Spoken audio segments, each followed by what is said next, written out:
Good evening from my nan's back garden, right on the south coast of England. This is Seaford, near Brighton. And I'm not quite sure what I'll have time to film tomorrow. So I thought I'd just film an intro to a video here. I'm just walking down my nan's enormous garden. Please don't think I'm from like generational wealth walking through the grounds, but she does have a very big garden. Tomorrow I've hired a bike for a couple of hours. Rhiannon was understandably not enamoured with the idea of me taking my own bike on a 6-hour car journey that would take up half the car when we're doing a few stops around the country over the next week. So I've hired a bike for one morning here. I've got no idea where to put my phone for the light. For one morning here, and I'm just going to go out for a couple of hours. It's a bit unfair to leave my nan and Rhiannon. The whole point of coming down is to see my nan. She's nearly 92. But I am going to just go out north to Lewes and then across to Ditchling and do a famous hill called Ditchling Beacon and come back. So hopefully there'll be some nice footage in that. For now, I'm just enjoying a beautiful evening in the grounds, and it's taken me this long to walk back to the house. Right, I'll see you on the road tomorrow.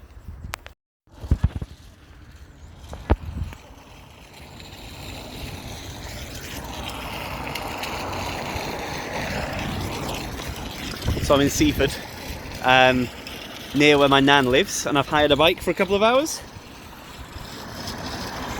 A giant Defy, carbon frame, beautiful bike. I'm going to head up to Ditchling Beacon. Going to go over New Haven. And along the front, shouldn't be a long ride, so I'll try and keep the cameras rolling the whole time. I hadn't anticipated the aero carbon seat post, so I don't know if my rear camera will stay on. I'll try my best. So off I go on this glorious sunny morning. This was in early April, so it was still quite cold in the mornings, but this was the first day of like beautiful sunshine we'd had. And quite often visiting my nan, the weather's horrible and the south coast of England's beautiful on a sunny day, and it feels quite exposed on a horrible day, so I was quite lucky to get these conditions and very glad I did. This seafront that I've known all of my life, coming down to the beach as a kid in summer to go and swim in the sea, and then along a cycle path so I don't have to ride the main roads here. This will be a recurring theme, that there's just not many roads in this part of the world. We're in the South Downs. I'm not sure if we're actually in the National Park of the South Downs or just the South Down area of hills. But regardless, I guess maybe because of the geology and stuff, there's just not many roads. It's a big chalkland area, chalk hills, beautiful cliffs. People mistake this for the White Cliffs of Dover. We're quite a long way from Dover, but it's the same kind of geology. Rolling over into New Haven now, I can give you some boring facts about New Haven if you want. It's a large commercial harbour, so it's not a glamorous seaside town, and the French own a lot of it because there's a ferry over to France, so for border reasons they own a large part of that port. I've accidentally turned through the middle of town. Never once have I been through New Haven and gone the correct way. That's mostly in my car. I almost always turn the wrong way, but there you go, we got to see the middle of New Haven. It's easier to correct in a bike because you can go through the pedestrian areas. In a car, I'm just frantically going round the one-way system. And now I'm on a road called Piddinghoe Road. I think this is Piddinghoe itself. Funny, quaint little village names around here, very Middle England. The views are nice. As I was riding along here, I was thinking, you know, this is pretty pleasant. The surface is pretty grippy. The road is not busy, but not quiet either. It's not like dream cycling, but it's fine. Views are classic England rolling green hills as far as the eye can see, which is pretty pleasant. But in my head, I was going, it'll get better than this later on. This is just the start. Very nice. Not a bad word to say about it, but not particularly exciting either. I'm coming into the town of Lewes now, rolling in. Lewes is a fantastic, very, very old historical town. Do yourself a favour on Wikipedia, Lewes Bonfire. They get up to some Wicker Man shit here. But it's a bit hipster and a bit historical, which is brilliant. Surprisingly hilly coming out of the town, which makes sense. I've got to get over that chalk ridge that I want to cycle back over, so I don't know why I was surprised by that. Lewes, anyway, I can really recommend. Very pretty, very picturesque town. I didn't really go into it today, but there's some fantastic coffee shops and an old brewery as well, which is cool. And just through Lewes, I turn left. I was going north. I'm now going due west with the chalk ridge line on my left the whole time. This was my favourite road of the day by some margin. It wasn't super busy. Obviously, I'm being overtaken by horse boxes here, but it was a very nice road to cycle, sort of alternating between quite expansive views of the flatlands behind this chalk landscape and woodland and stuff, and it feels a little bit more lush than the proper south coast. Chalk is very fast draining, so I don't think you get quite as much like dense green vegetation down on the very south coast. And you can see these nice views behind me, very pleasant. Just rolling through West Meston, nice little village, and then Ditchling. This is Ditchling itself, which is, again, a quaint little town. A lot of these places are quaint and historical, but now absolutely filled with London commuters. This is London Commuter Belt Central. Absolutely loads of posers on bikes like me, in my Café du Cycliste jacket and Assos shorts. And here's Ditchling Beacon. 1.5k. 9.5%. That's a proper hill. I was going to be a bit snobby because this is like probably the biggest hill for some margin, unless you do gravel climbs around here. And obviously in Wales that would just be one of many, unremarkable. But it is a proper climb. What's nice about it is it's very squiggly. I know that's not a really accurate way of describing a hill, but it's a squiggly hill. There's loads of windy bits. I'm sure it'd be quite a fun descent because of all the squiggles. I need to get some better words, sorry. Drawback is, because it's got a nice view at the top, and there's not many roads around here at all, loads of cars. It's really, really busy.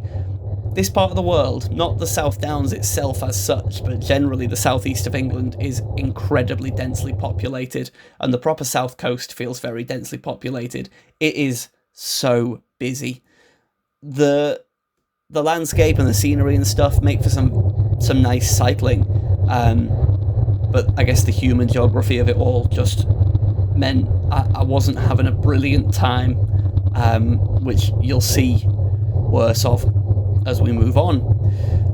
I was flying blind here, obviously no power, no real metrics other than speed. I didn't really know what to expect. It didn't even come up on my Garmin as the segment, so I was just kind of going full gas, and I knew it was going to be like 5 to 6 minutes, so full VO2 effort.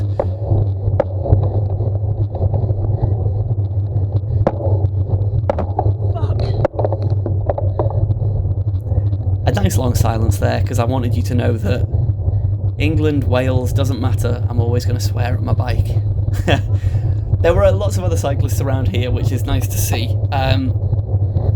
It's a funny stereotype that London cyclists all in their incredibly expensive clothes, but yeah, you don't see brands like that around North Wales anywhere near as much as, you know, sort of the calibre of bikes and clothing worn.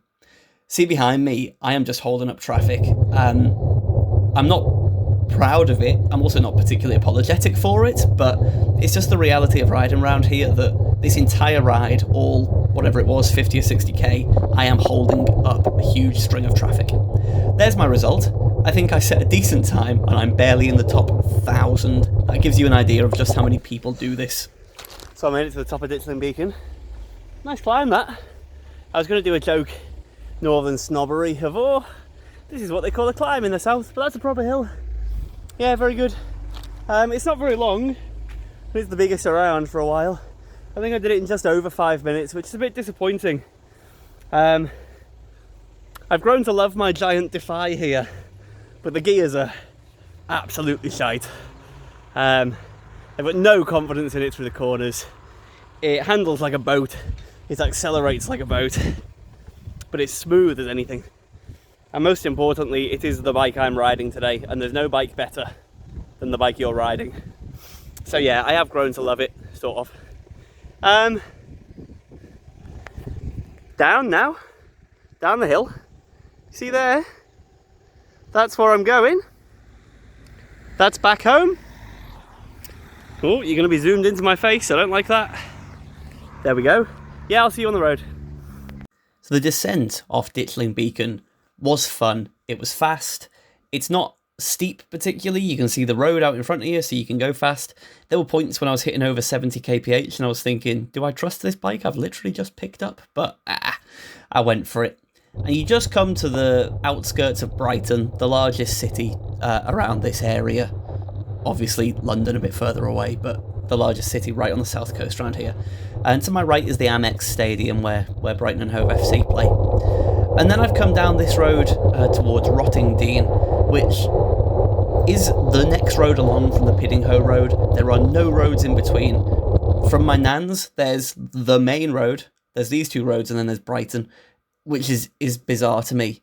See behind me, that's the Amex Stadium with a different view, and one of the few moments that I didn't have a huge queue of cars. I was getting beeped, I was getting sworn at. Apparently there's a cycle path to my left, but it's fairly poorly signed. I didn't know what it was going to be like. I ended up on the road for 3 or 4 miles, which, so be it. So after this fairly open section, you come through a lot of relatively continuously built up area, and the driving just got worse and worse. And, you know, maybe it is partly because people were frustrated because they were being held up, but I still find a lot of it relatively inexcusable, to be honest. Coming down into Rottingdean now, it's an absolutely beautiful, very, very old village. Weird name, I know, but these sort of flint walls are very characteristic around here. Nice little pond in the middle, and then as you get into the village, there's all sorts of architecture of different generations through British history down here. Bit of a hodgepodge of different stuff, but it's quite pretty. And then as you get through, this bit was full of traffic, by the way, you open up to the sea again, which, very pretty. You're never too far from the sea and white cliffs and pebble beaches around here. It is a shame if you want a nice day out on the beach. It is big hard stones. You are not getting sand. Don't expect it. And now I am cycling the coast road home, the cliff road.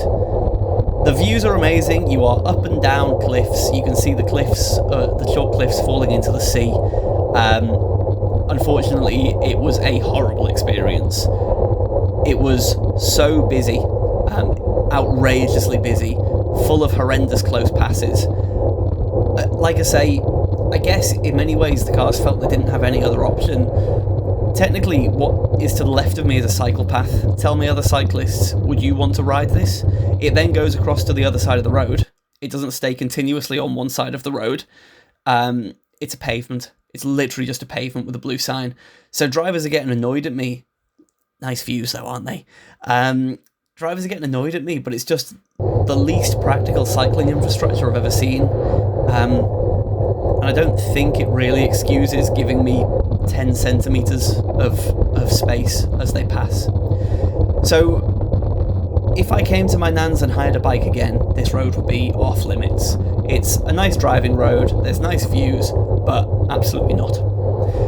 Back down into Newhaven now. I managed to get through the ordeal of the coast road without dying, which was good. Newhaven cycle paths are much better. There's some logical infrastructure, and I managed to avoid the main roads by using them, which is nice. Just before going home, I pushed my luck, and I did some hill reps in this place called Denton. It's just a little housing area between Newhaven and Seaford, but it's got this ludicrously steep hill that some houses are on, and I thought, well, it's kind of training as well, right? I am riding my bike so that I stay fit. So I thought I'd just go, you know, balls to the wall, make sure I can taste some blood and feel like I've done some work, because over the course of this week I was going to not be doing much exercise for various reasons, and long hours sitting in the car, 6 hours at a time. So yeah, a good opportunity to push myself. It's weird how reliant on a power meter and segments I've become, even though I feel like I don't really ride to power. Just every so often being able to look down and go, oh yeah, I am doing 400 watts here, that's why it's hard. Missing that, very weird, but good. Slightly different view behind me. There you go, enjoy seeing Newhaven. I wasn't sure how I'd done up here. It didn't really matter. I just wanted to, you know, drain what I could out of my legs before heading home, but I knew I was on a kind of self-imposed time limit because I didn't want to take the piss and just be out all day, and I really did want to get back. So yeah, a nice little loop. I'm back onto this cycle path. Great idea. When you make a cycle path to take cyclists off the road, make it far, far less pleasant to ride than the road. Bloody hell. Why would you make it like this? Why not just make it tarmac? Can't get my head around it. Okay, and I've crossed that horrible busy road, and there's this final one little hill up to my nan's house, which isn't where I started. I started at the hire bike place. But I go up this in the housing estate to my nan's house. One last effort to really empty the tank. Was quite fun. I'd like to have a go at getting that KOM one day. I think I'd have to be on my own bike, just for the sake of, you know, making my mark on the area. I really enjoyed this ride, I did, but there were some negatives. I hope I haven't been too negative about it.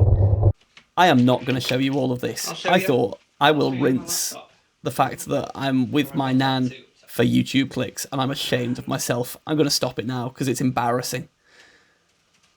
So this might be the most ill-conceived bit of YouTube you've ever seen. God, it's sunny. Me sitting in my nan's garden in the evening.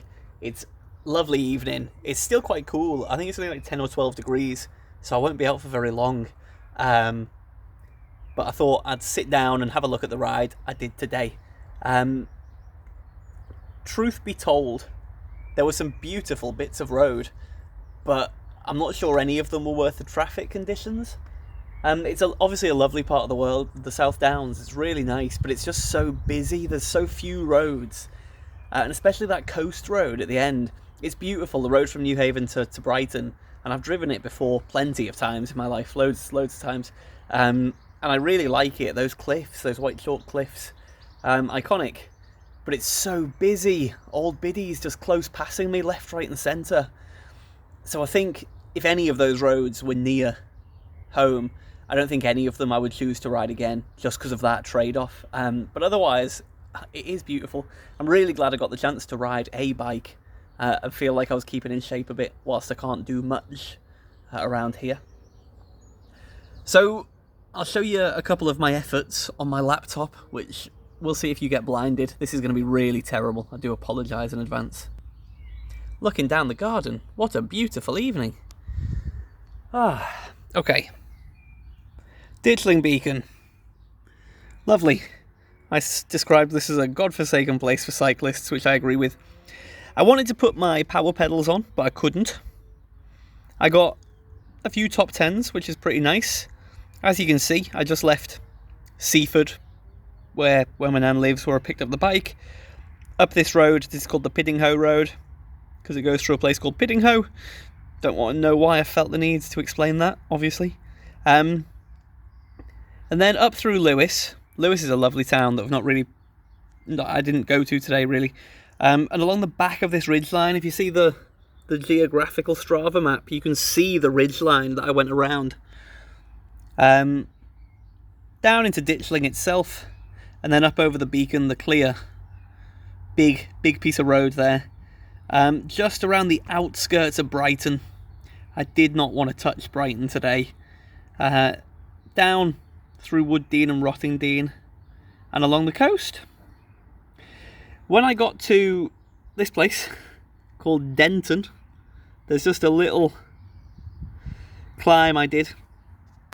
Got not a top 10, but maybe a top 10 actually, just a little bit of something. It was really hard on that bike. I've got a million excuses. I'll stop that.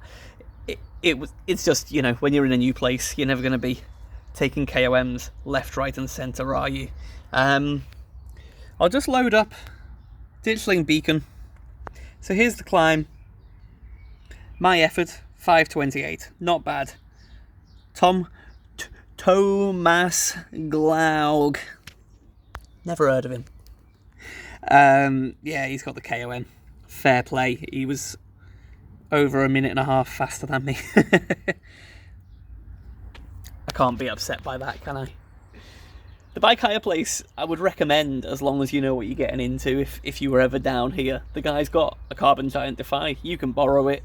It's a very reasonable price, but you have to know what you're getting into. The brakes will work, the pedals will work, everything else, we'll figure it out. It's like borrowing a bike from a mate.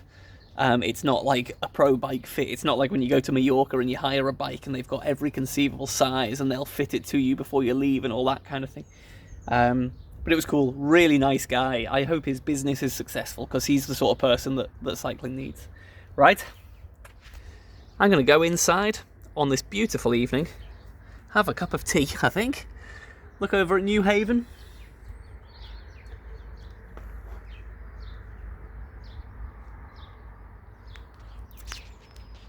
Try and appreciate this view while I can.